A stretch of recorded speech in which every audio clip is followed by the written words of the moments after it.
Hozir yo'limizdan uchragan ayol qizlardan so'raymiz, ular uchun oshxonada tayyorlanadigan eng qiyin taom qaysi? Assalomu alaykum. Biz zaprosnik o'tkazayotgandik. Savolimiz bor edi. Oshxonada sizga eng qiyin qiladigan ovqat? Non, manti. Sizga demak manti qiyinlik qiladi.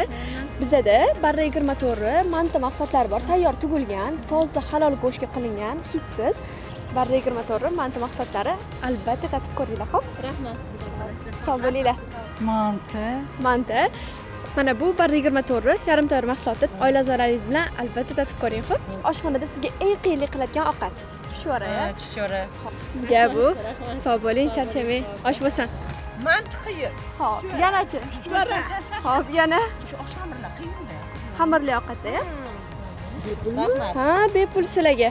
Xo'p, Ha, shunaqa. seni yaxshi ko'radigan ovqatim xamir dimlama qilaman, lekin o'ynab kulib yoyib dimlayman. Hech ham qiynalmaysizmi? Hech qaysi ovqatga. Bilmasam qiyinlik qilmaydi lekin. Sizga bo'lmasa men hozir somsa beraman. Uyda oila a'zolaringiz bilan yeb ko'ring. Tayyor tugilgan, toza, halol go'shtga qilingan.